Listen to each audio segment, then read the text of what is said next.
Hello friends, आज हमें पढ़ना है डिस्प्लेसमेंट रिएक्शन। इसके पहले के लेक्चर में हमने डिकम्पोजिशन रिएक्शन तक कंप्लीट कर लिया था और आई होप आपने लेक्चर को देखा होगा, एंजॉय किया होगा और आपको सारी चीज़ें क्लियर हो गई होगी। सो आज हमें पढ़ना है डिस्प्लेसमेंट रिएक्शन। तो इसमें ऐसा होता है कि more reactive element less reactive element को उसके कंपाउंड से डिस्प्लेस कर देता है। तो यहाँ पे देख रहे हैं, यहाँ पे लिखा हुआ है A plus B C gives the AC plus B. ठीक है, तो यहाँ पे आपका ये कंसीडर किया गया है कि A is more reactive element and B is less reactive element and C क्या है, B और C मिलके कंपाउंड बनाए हुए हैं। तो बस यहाँ पे अभी ये ध्यान देना है कि A को हमने एज्यूम किया है मोर रिएक्टिव एलिमेंट और B को एज्यूम किया है लेस रिएक्टिव एलिमेंट। जब रिएक्शन होगा तो more reactive element less reactive element को डिस्प्लेस कर देगा। डिफिनीशन के अकॉर्डिंग यही है। तो जब यहाँ पर रिएक्शन हो रहा है तो A B के प्लेस पर चला जाएगा, मीन्स पहले जो B C के साथ कंपाउंड बनाया हुआ था अब A C के साथ कंपाउंड बना देगा और B किस में हो जाएगा, फ्री स्टेट में हो जाएगा। ठीक है, तो यहाँ पे हम बार बार बोल रहे हैं मोर रिएक्टिव लेस रिएक्टिव। ठीक है, मोर रिएक्टिव एलिमेंट जो होता है वो लेस रिएक्टिव एलिमेंट को उसके कंपाउंड से डिस्प्लेस कर देता है। यही हमारा होता है डिस्प्लेसमेंट रिएक्शन। तो हम कैसे जानेंगे कि कौन सा एलिमेंट मोर रिएक्टिव है और कौन सा एलिमेंट लेस रिएक्टिव है? ठीक है, तो ये जानने के लिए आपको जानना होगा रिएक्टिविटी सीरीज। रिएक्टिविटी सीरीज बताता है कि हाईली रिएक्टिव एलिमेंट जो होते हैं वो हाई पोजीशन पे रहते हैं और लेस रिएक्टिव एलिमेंट जो होते हैं वो लेस पोजीशन पे प्रेजेंट होते हैं। ठीक है, तो यहाँ पे देखो रिएक्टिविटी सीरीज ऑफ मेटल लिखा हुआ है और reactivity series of halogen. Mainly हम लोग मेटल और हैलोजन का डिस्प्लेसमेंट रिएक्शन देखते हैं। तो यहाँ पे इसलिए मैंने रिएक्टिव सीरीज ऑफ मेटल लिख दिया और रिएक्टिव सीरीज ऑफ हैलोजन लिख दिया है। ठीक है, तो ये देखो रिएक्टिविटी सीरीज ऑफ मेटल में हम देख रहे हैं फर्स्ट पोजीशन पे पोटेशियम है, देन सोडियम है, कैल्शियम है। देखो यहाँ पे मैंने नेम लिख दिया और इसके बाद इसके बगल में उसका सिंबल लिख दिया है।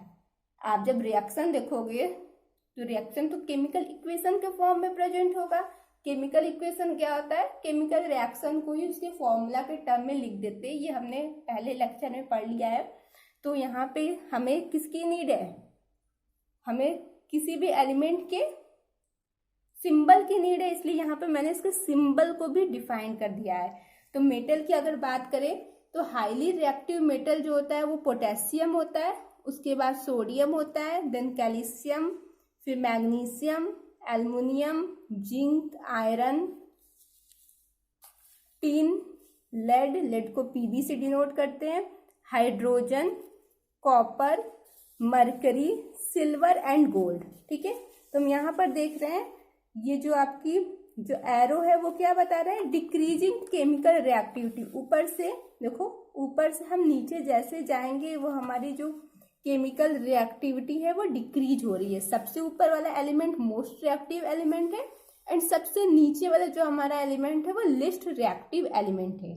ठीक है, यहाँ पे हाइड्रोजन से भी कंपेयर करते हैं कि हाइड्रोजन के ऊपर के एलिमेंट कितने, कभी कभी पूछ देता है कि कौन हाइड्रोजन से ज़्यादा रिएक्टिव है। तो हाइड्रोजन से जो ऊपर प्रेजेंट रहेंगे, हाई पोजीशन पे रहेंगे, वो क्या होंगे, हाईली रिएक्टिव होंगे और जो लो पोजीशन पे रहेंगे वो आपके लेस रिएक्टिव। पर्टिकुलर हाइड्रोजन नहीं, किसी भी एलिमेंट को ले लो और इस सीरीज में कंपेयर करना है। तो मैग्नीशियम से अगर देखते हैं तो मैग्नीशियम से हाई रिएक्टिव कौन कौन से हैं, तो पोटेशियम, सोडियम, कैल्शियम, ये सब मैग्नीशियम से हाई रिएक्टिव एलिमेंट है, क्योंकि सीरीज में तो ये मैग्नीशियम से हाई पोजीशन पर प्रेजेंट है और उसके नीचे के जैसे एल्युमिनियम, जिंक, आयरन, टीन, ये सब आपके क्या है, मैग्नीशियम से लेस रिएक्टिव एलिमेंट है। ठीक, अब इसी तरह हम देखते हैं reactive series of halogen. Halogen की रिएक्टिव सीरीज देखते हैं तो सबसे हाईली रिएक्टिव हैलोजन जो होता है वो फ्लोरीन होता है। फ्लोरीन को कैपिटल F सिंबल से डिनोट करते हैं और लेस रिएक्टिव हैलोजन जो होता है आयोडीन होता है। मीन्स फर्स्ट नंबर पे फ्लोरीन, सेकंड नंबर पे क्लोरीन, थर्ड नंबर पे ब्रोमीन होता है एंड लास्ट में आयोडीन होता है। ठीक है, तो आपको डिस्प्लेसमेंट रिएक्शन अच्छे से समझ में आए इसके लिए क्या इंपॉर्टेंट है, आपको at least reactive series of metal पता होना चाहिए and reactive series of halogen पता होना चाहिए। ठीक है, तो हम यहाँ पे ये हमें पता चल गया डिस्प्लेसमेंट रिएक्शन क्या होता है। एक बार फिर से रिवाइज करते हैं। डिस्प्लेसमेंट रिएक्शन में जो हाईली रिएक्टिव मेटल होता है वो लेस रिएक्टिव मेटल को उसके कंपाउंड से डिस्प्लेस कर देता है। एक बात ध्यान रखने वाली क्या है कि हाईली रिएक्टिव मेटल किससे डिस्प्लेस करता है, लेस रिएक्टिव मेटल के कंपाउंड से डिस्प्लेस करता है। ठीक, अब हम यहाँ पे एग्जाम्पल समझते हैं और हमें ये रिएक्टिव सीरीज को भी ध्यान रखना है, तो इसमें यहाँ पे इसके साथ ही एग्जाम्पल देखते हैं। फर्स्ट एग्जाम्पल है हमारा कॉपर सल्फेट जिंक, देखो CuSO4 इसको बोलते हैं, कॉपर सल्फेट बोलते हैं। और जब जिंक Zn मीन्स जिंक होता है तो जिंक के साथ रिएक्ट करता है तो हमारा जो प्रोडक्ट होगा वो क्या बनेगा। यहाँ पे तो हम देख रहे हैं कि कॉपर और जिंक दोनों मेटल है, कॉपर भी मेटल होता है, जिंक भी मेटल होता है। तो हमें देखना होगा कि जिंक रिएक्टिविटी सीरीज में कॉपर से हाई रिएक्टिव है कि लेस रिएक्टिव है। अगर हाई रिएक्टिव होगा, हाई पोजीशन पे प्रेजेंट होगा, तभी वो क्या करेगा, कॉपर को उसके कंपाउंड से डिस्प्लेस करेगा। तो हम यहाँ पे देख रहे हैं कि जिंक तो आपका इस पोजीशन पे है और कॉपर उसके नीचे पोजीशन पे है। ठीक है, यानी यहाँ से ये क्लियर हो गया कि zinc is highly reactive than the copper. तो यहाँ पे जब हाईली रिएक्टिव है कॉपर से तो वो कॉपर को उसके कंपाउंड से डिस्प्लेस कर देगा। तो यहाँ पे आपका क्या प्रोडक्ट बन जाएगा, ZnSO4, ये इक्वस है तो ये इक्वस हो जाएगा, प्लस अब कॉपर सेपरेट हो रहा है तो कॉपर जब सेपरेट होगा तो सॉलिड फॉर्म में हो जाएगा। ठीक है, इतना क्लियर है। अब यहीं पे सपोज कर लो अगर इसका रिवर्स हो जाए, मीन्स आपका ये रिएक्टेंट बन जाए और अब आपको प्रोडक्ट फाइंड करना है। ठीक है, तो हमारा नेक्स्ट इसी एग्जांपल को हम रिवर्स करके एक बार देख रहे हैं। ZnSO4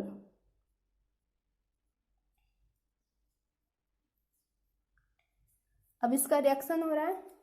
अब मीन्स रूल के अकॉर्डिंग तो कॉपर को जिंक को डिस्प्लेस करना चाहिए।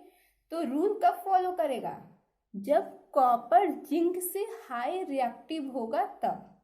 ये नहीं कि एक कंपाउंड है उसमें एक मेटल का रिएक्शन करवा दिए तो हर बार मेटल दूसरे वाले मेटल के कंपाउंड से उसको डिस्प्लेस कर देगा, ऐसा नहीं है। आपको हर बार रिएक्टिविटी सीरीज को चेक करना होगा।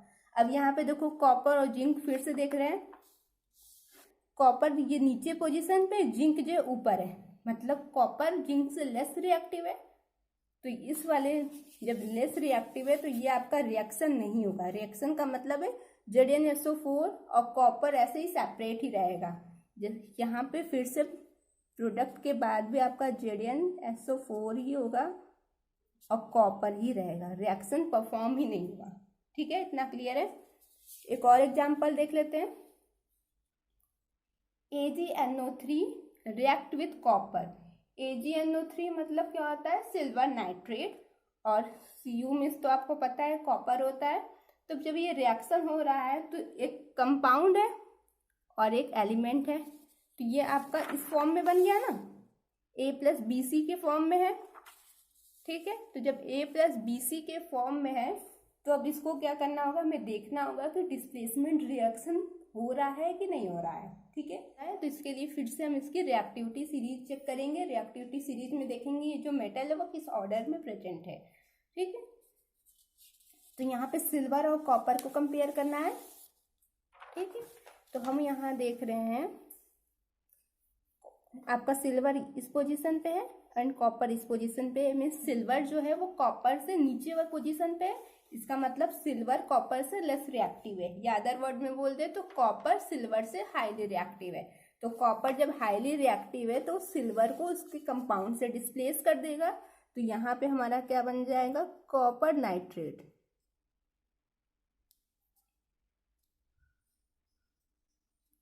Plus silver. सिल्वर सेपरेट हो गया तो सॉलिड फॉर्म में आ गया और ये सॉल्यूशन हमारा था। तो अब जो कंपाउंड बना वो भी इक्वस फॉर्म में प्रेजेंट है। ठीक है। इसके बाद एक लास्ट एग्जाम्पल देख लेते हैं हैलोजन का। अभी तक जितने एग्जाम्पल, 2 एग्जाम्पल हमने देखे तो मेटल के एग्जाम्पल देखे, अब एक हैलोजन का देख लेते हैं। क्लोरीन जब रिएक्ट करता है पोटेशियम आयोडाइड से तो बन जाता है पोटेशियम क्लोराइड एंड आयोडीन। ठीक है, ये रिएक्शन पहले से ही लिखा है बट हम फिर भी देखते हैं कैसे बना है। तो क्लोरीन क्या कर रहा है, पोटेशियम आयोडाइड में से आयोडीन को डिस्प्लेस कर दे रहा है। ठीक है, तो डिस्प्लेस कर रहा है तो इसका मतलब है कि क्लोरीन आयोडीन से हाईली रिएक्टिव होगा। अगर हाईली रिएक्टिव रहा तभी तो ये कंडीशन पॉसिबल है। अगर हाईली रिएक्टिव नहीं है तो इसका मतलब ये जो रिएक्शन प्रोडक्ट मैंने लिखा है ये रॉन्ग है। ठीक है, तो हम इसे चेक कर लेते हैं कि जो हमारा रिएक्टेंट से प्रोडक्ट आया है वो करेक्ट है कि नहीं। ठीक है, तो हमें बस ये चीज चेक करना है कि करेक्ट है कि नहीं। तो इसके लिए आपको क्या चेक कर देना होगा, बस सिंपल सा चेक करना है कि क्लोरीन और आयोडीन में कौन ज्यादा रिएक्टिव है। अगर क्लोरीन ज्यादा रिएक्टिव है तो इसका मीन से हमारा रिएक्शन करेक्ट है, क्योंकि क्लोरीन तो आयोडीन को उसके कंपाउंड से डिस्प्लेस किया है ना। क्लियर है ना। अगर कोई भी डाउट होगा तो कमेंट सेक्शन में कमेंट करना, और आपको इस लेक्चर का PDF भी डिस्क्रिप्शन लिंक में मिल जाएगा, आप वहां से इसको डाउनलोड कर सकते हो। एग्जाम होगा या फिर टेस्ट होगा, जस्ट आप उसको रिवाइज करके चले जाओगे और आपका डिस्प्लेसमेंट रिएक्शन का कोई भी क्वेश्चन रॉन्ग नहीं होगा। ठीक है ना। तो हमें चेक करना था कि क्लोरीन और आयोडीन में क्लोरीन हाईली रिएक्टिव होना चाहिए तभी ये रिएक्शन पॉसिबल है। ठीक है, तो हम यहाँ पे देख रहे हैं क्लोरीन एंड आयोडीन में क्लोरीन हाई पोजीशन पे प्रेजेंट है और आयोडीन लो पोजीशन पे प्रेजेंट है। तो ये क्या बता रहा है कि chlorine is the highly reactive in the iodine, means हमारा रिएक्शन करेक्ट है। ठीक फ्रेंड्स, तो अगर आपको लेक्चर अच्छा लगे तो लेक्चर को लाइक एंड शेयर करिएगा एंड चैनल को सब्सक्राइब एंड बेल आइकन को जरूर प्रेस करिएगा, जिससे चैनल के अपडेट्स आपको मिलते रहें। Thank you.